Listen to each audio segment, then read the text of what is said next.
We'll continue our study of Exodus 19 to 40, resuming with Exodus 25, and this opens the section spanning 25 to 31. It's in this portion that God gives the instructions for how the tabernacle is to be built, and then some instructions regarding conduct relative to that. And that's what we call the cultus, conduct relative to tabernacle and ceremonies. At this point in the account, that is Exodus 25, the contractual agreement between God and the people has been formalized. In modern idiom, we'd say they have signed the contract, God and the people. And it's on the heels of that solemnized agreement that God moves ahead to settle in among the people. That's what the tabernacle is all about. The tabernacle is a tangible symbol of God dwelling with the people, more so than a place where spiritual activity happens. Once again, we want to be reminded of Exodus 25, verse 8. First chapter in this section, Exodus 25. Early on, he says, "Have them make a sanctuary for me, and I will dwell among them." That's the operative concept. This same emphasis on God dwelling there, rather than an emphasis on here's a place to check off religious performances and ceremonies. The emphasis instead on dwelling we find towards the close of this block of chapters in Exodus 29. "So I will consecrate the tent of meeting and Aaron. Then I will dwell among the Israelites." This has been God's aim. "And I will be their God. They will know that I am the Lord their God who brought them out of Egypt." For what reason? Brought them out so that I might dwell among them. I am the Lord their God.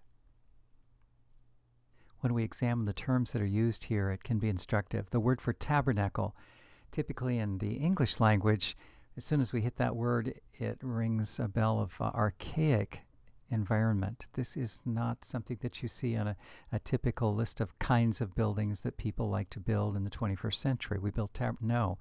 We might build office buildings or medical buildings, research buildings, and homes, but we don't build tabernacles. So what is going on here? This is a carryover term that's been routinely used to translate the Hebrew term mishkan. Now, mishkan is a noun form of the verb shachan, which means to live somewhere. So you might more realistically call it a dwelling place, a home. Sometimes that same structure is labeled the tent of meeting. There was, in fact, a tent of meeting prior to the actual construction of the divine estate with the holy place and holy of holies. But before the holy place and holy of holies was particularly the tabernacle, there was an earlier tent of meeting, and there are times when that later construction takes on that earlier title, the tent of meeting. Exodus 29:44 is one of those places where the newly constructed building, with the part with the roof over it, takes on the title, the tent of meeting. And that Ohel Moed, Ohel is tent, Moed is the sense of an appointment or an established meeting point. So notice this is about encountering someone, more so than it is a static structure where particular ceremonies, symbolic ceremonies, take place. We're going to move fairly directly to the breach and renewal of the covenant on the heels of the Golden Calf rebellion. And then we'll come back in this construction phase of the tabernacle, chapters 35 to 40, and review some elements that are shown there. The Golden Calf Rebellion. Interestingly enough, archaeologists have recovered this particular little statue, this figurine, at Ashkelon, one of the Philistine sites, part of the Pentapolis, the five-city grouping. We're told that although it's greenish in color right now, the bronze, originally it had some silver covering to it. This is not the golden calf. All right, we're just pointing out that such a figurine has been found. And it's much earlier than the period of the Exodus. A question I'd like to ask you to reflect on before we progress, and it has to do with this. How does this golden calf incident relate to the theme we've already encountered of God's intent to dwell with Israel? How does this interface or interact with that? Pause the video, please, and take a few moments to think on it for yourself. Then we'll engage it as the lecture continues.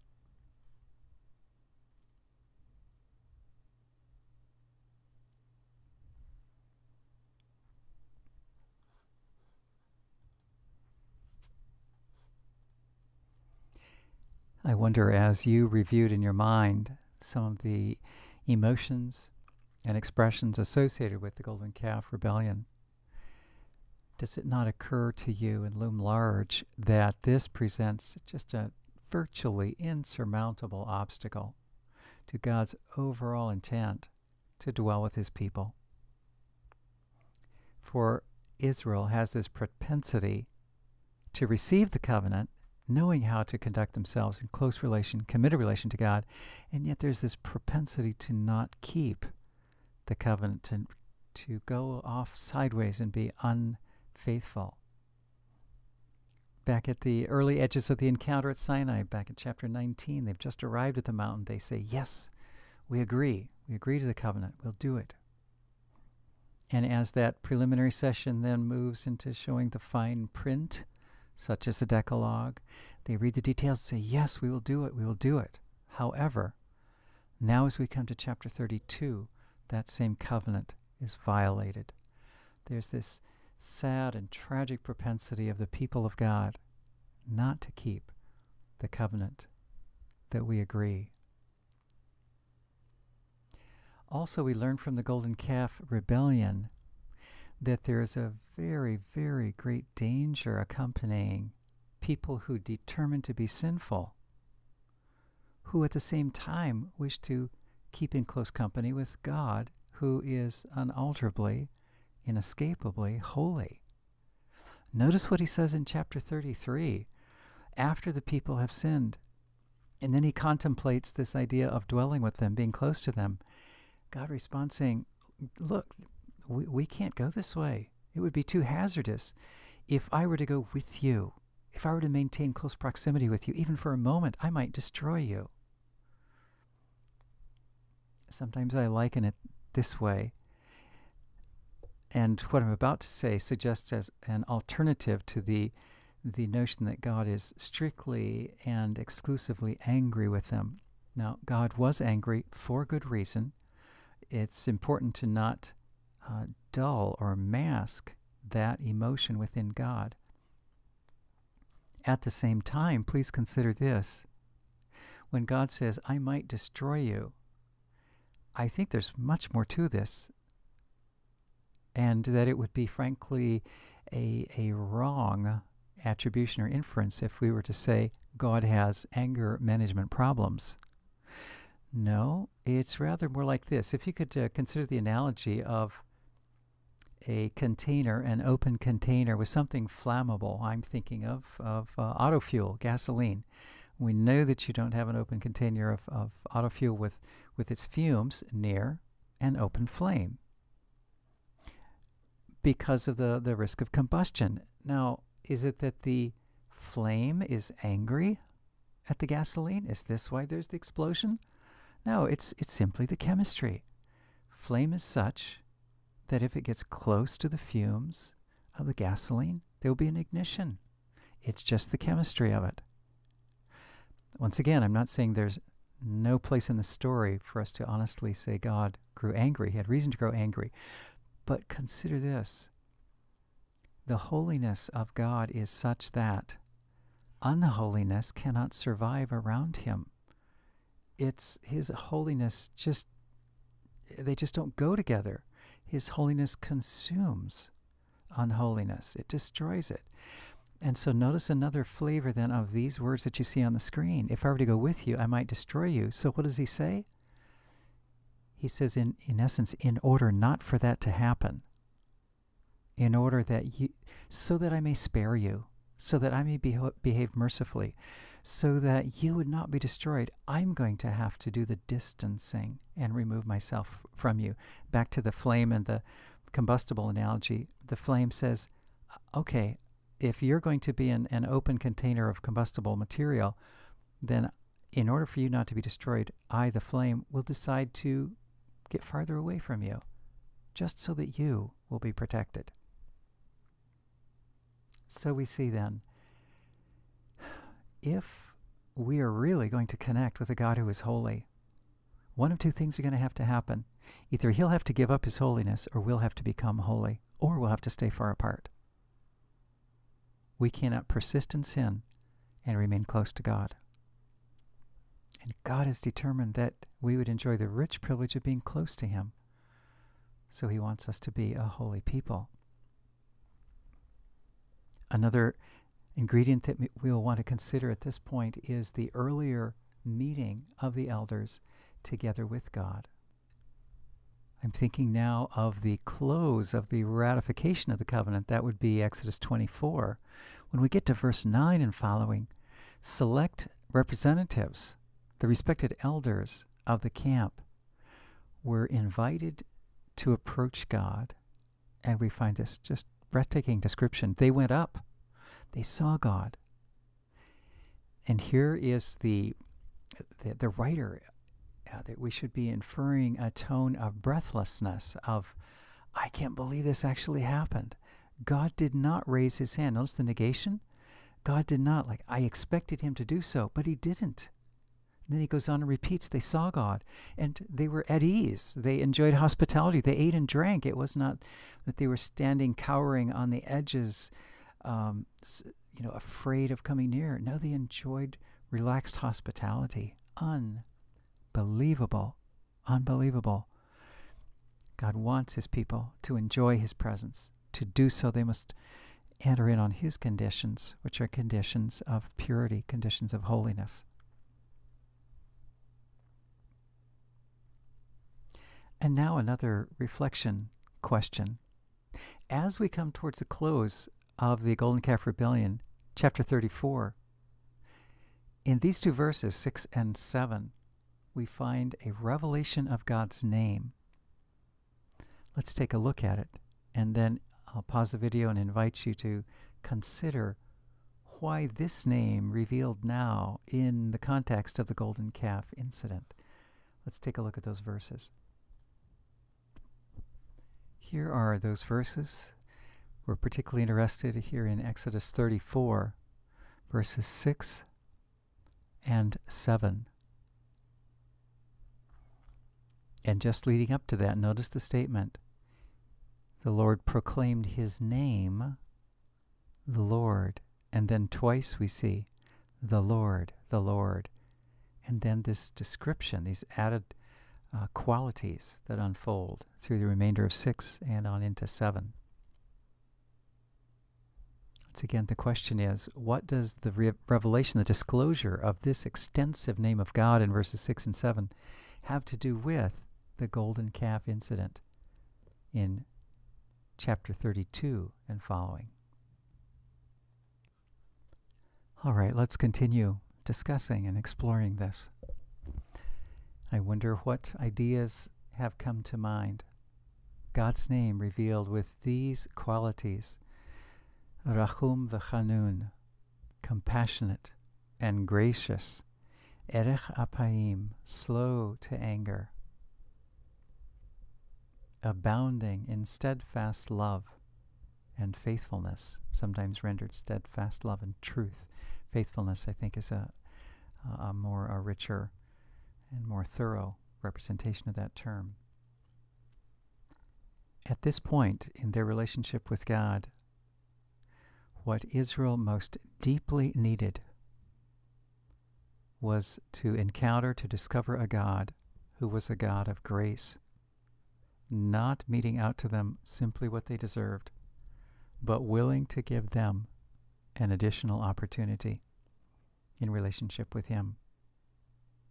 Now, to appreciate how anguishing it must have been for God to have Israel turn on him in this act of idolatry at such a point, it's helpful to look at the Sinai covenant just ratified through the eyes and the symbolism, the imagery that later prophets will use to describe it.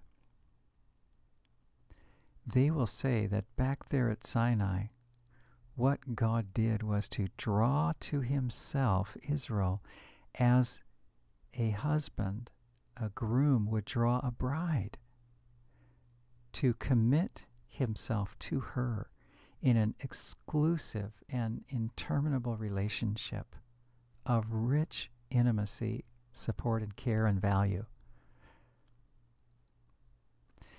The prophets reached to that imagery in order to help the Israelites get their head around this staggering overture of God to a people to commit himself to be their God, to extend to them the privilege, the exquisite privilege of being his people, belonging to him, meaning that he would have a responsibility for them and they would have just exquisite privileges in access to him.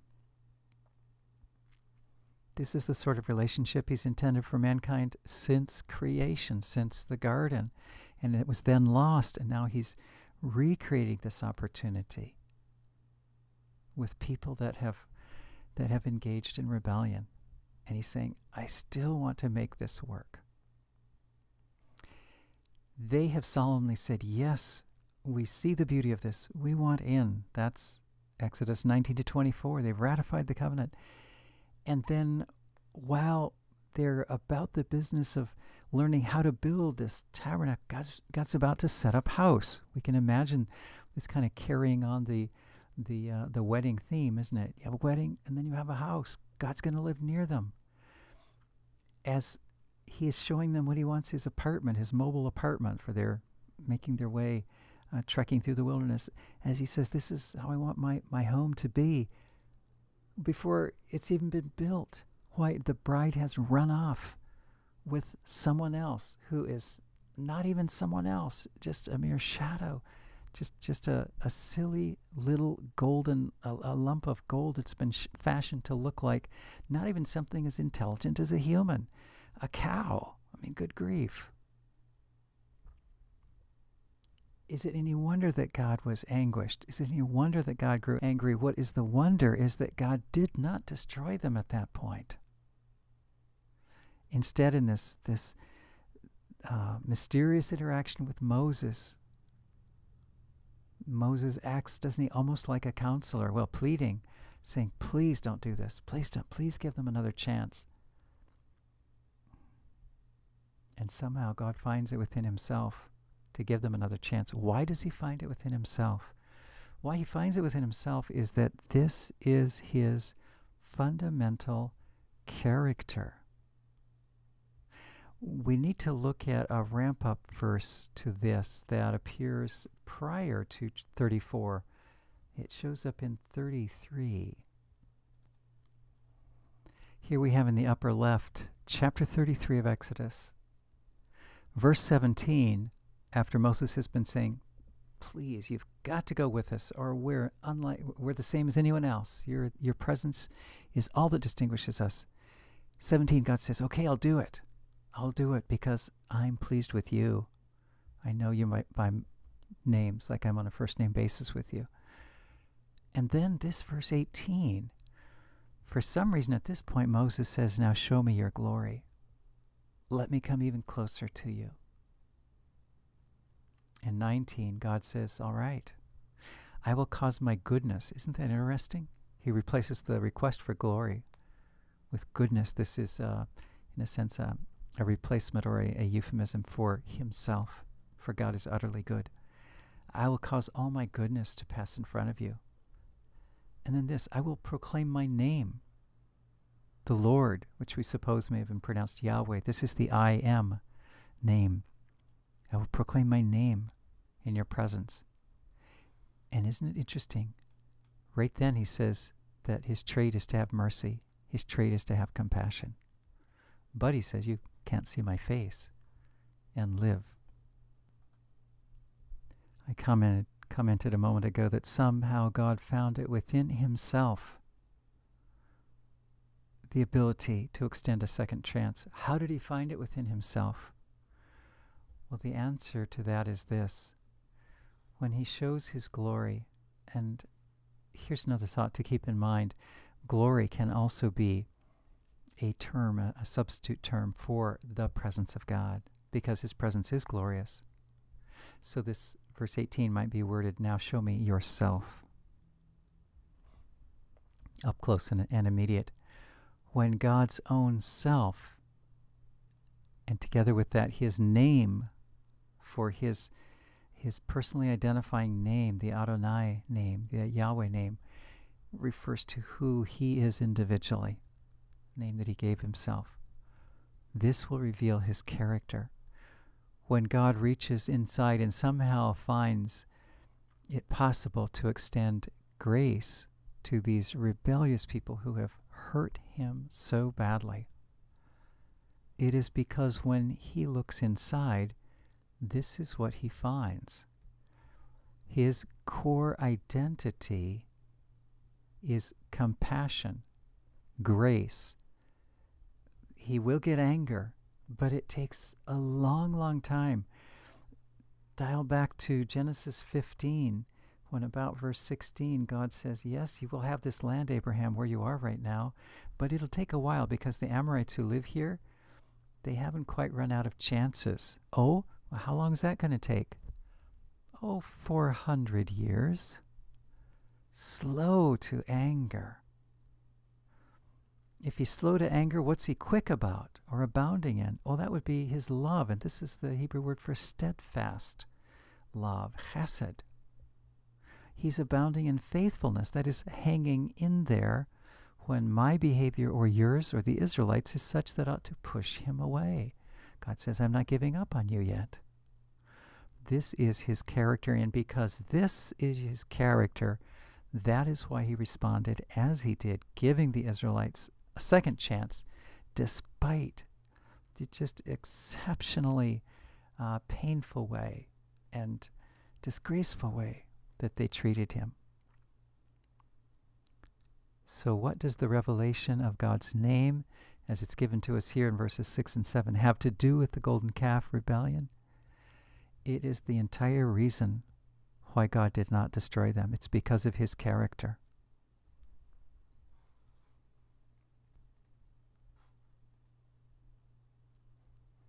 Consider what LeSueur, Hubbard, and Bush in their book Old Testament Survey have observed about this passage in Exodus 34. Here we have a theology of grace unsurpassed in the Old Testament. That's a pretty large statement, but it's entirely reasonable.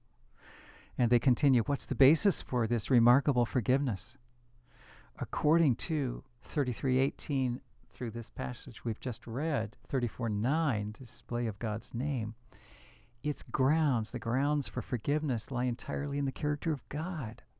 It has nothing to do with the people. It's because God is merciful, God is gracious. He responds consistent to his character.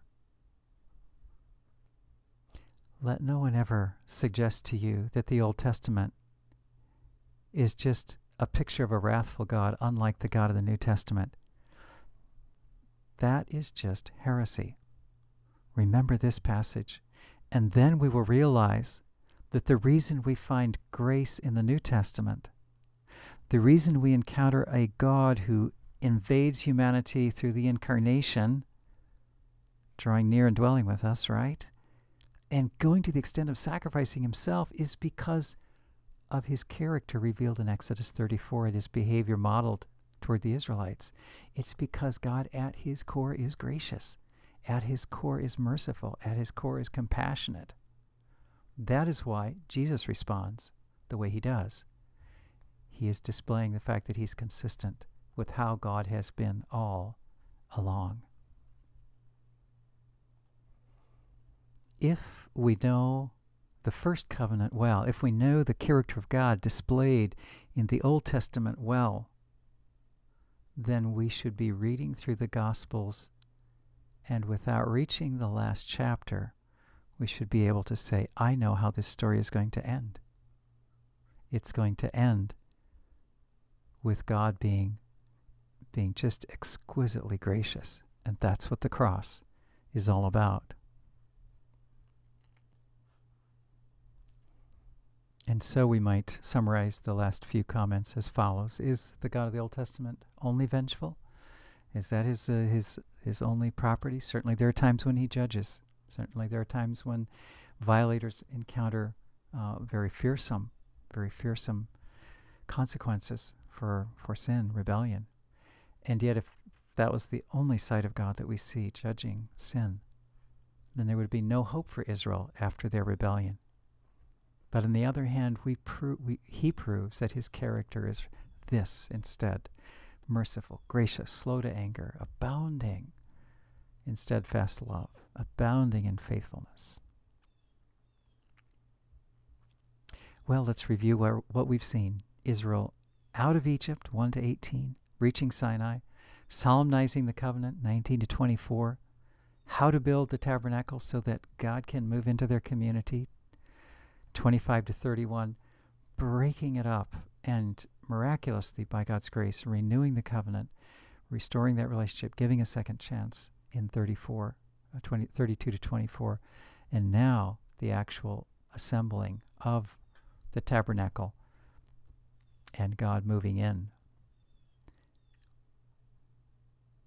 Here we might summarize the events just described in these chapters: calling of Moses, rescuing Israel, setting up the covenant, and his whole rationale behind that.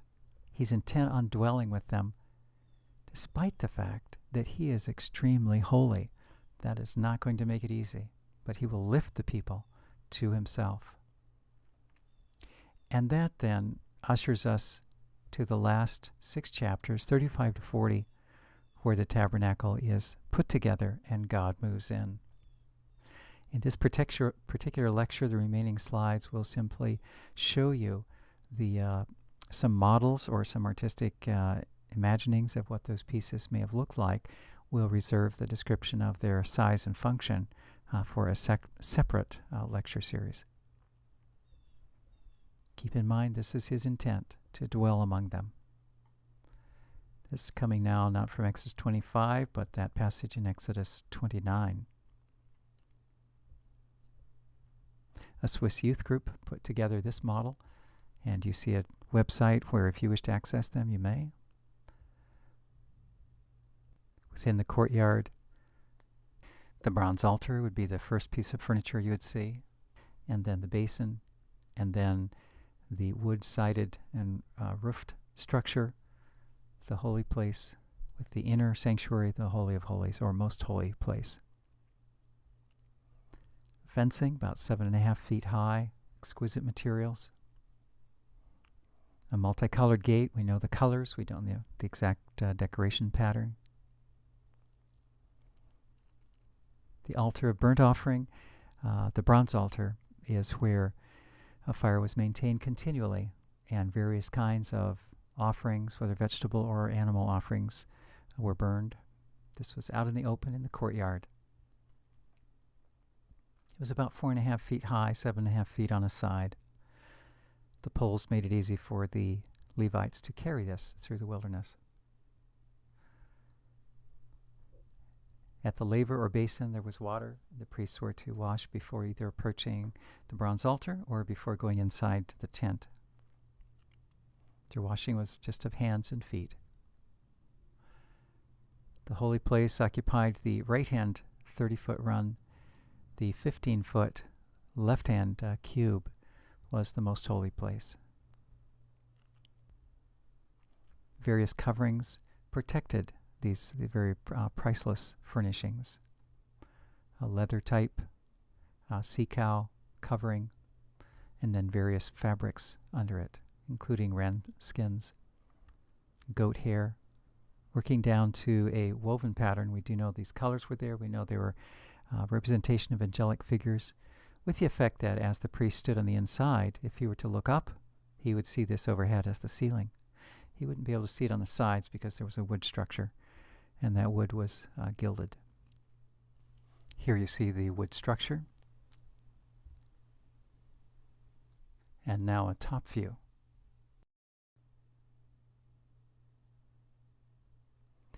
There was a gateway to get into the holy place. This is not the most holy veil. This is the outer gateway. Perhaps the pattern was something like this. Again, we know colors, but not the pattern. There was a golden table, much smaller, say, than the bronze altar. It had bread on it, bread of presence, that is, bread of face or encountering. There was the menorah, 7-branched, oil-fled or oil-fueled lamp, providing illumination. A golden altar was up close to the veil, separating holy from most holy. The sides on this are 18 inches, about 1.5 feet on a side. This was only for incense, not for grain or animal parts. This curtain then separated the holy from the most holy. And within the most holy then was the golden chest with the angelic type figures guarding it, and the solid gold slab of a seat on top, the mercy seat, the atonement seat. Here's an artistic representation of it. Articles inside, the tablets of the 10 Commandments. And it was typical when a covenant was made that the documentation of the terms would be deposited, typically in a temple. Here they're deposited in God's presence. In addition, there was later on a container containing the manna and also the rod that miraculously sprouted buds that was used to authenticate Aaron's role as God's chosen leader. Here's an artistic representation of the high priest, and you can see the various colors of the robe. Notice in particular the breastplate, the piece with jewels, 12 jewels, engraved with the names of the tribes. And here's a close-up on that. These are the continental representation of the various tribes. So Asher is here, Gad is here, Naphtali, Dan, Ephraim, Binyamin for Benjamin. The red one is Yehudah, Judah. Yissachar is Issachar. Reuven for Reuben. Zebulun, Shimon, Simeon, and Manasseh, Manasseh.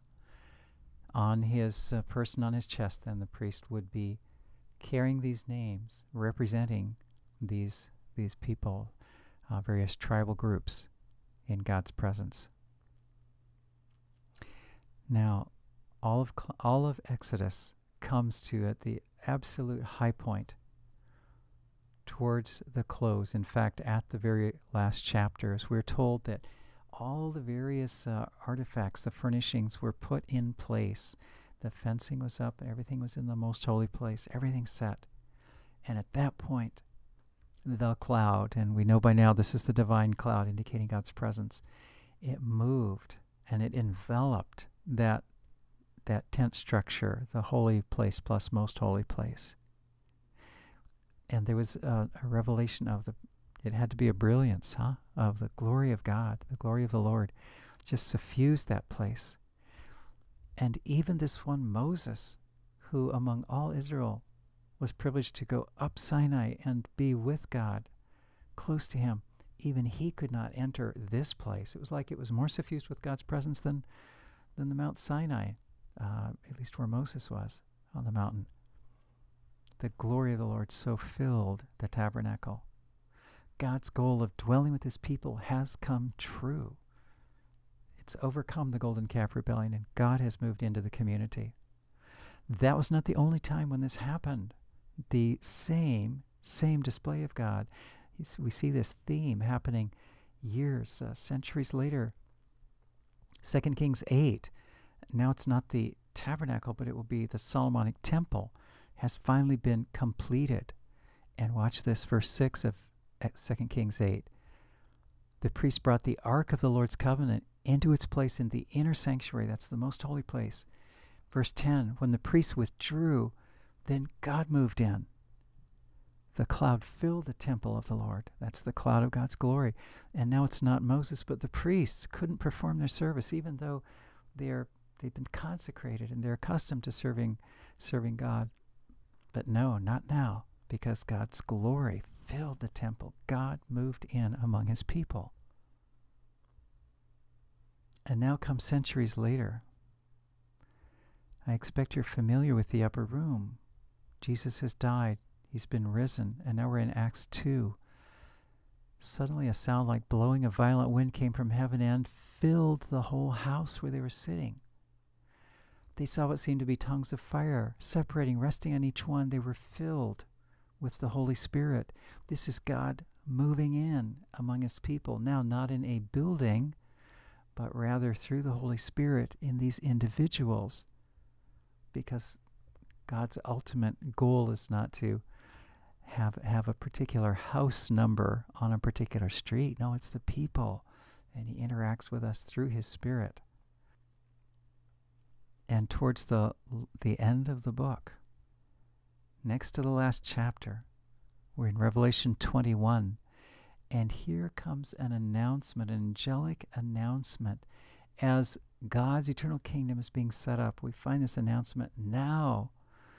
And I can't help but think this is with a sense of finally, at last, the dwelling of God is with humankind. Do you notice that dwelling? This is what God was aiming for in the garden, and we lost. What God reinstituted carefully, thoroughly, methodically, graciously in the Sinai covenant. What they lost with the golden calf rebellion, what God gave another gracious opportunity for at the close of Exodus. God moves in. God moves into the Solomonic temple. The Holy Spirit moves into his people in the upper room situation, showing what he wants. And heaven is about the dwelling of God with humankind forever, and he lives with them. Let's look at it upside down. People who have no interest in the nearness of God would really not enjoy heaven, because heaven is all about, eternal life is all about God finally getting to do what's best for us and what he has wanted to do from the beginning, dwelling with the humankind that he has created in his image.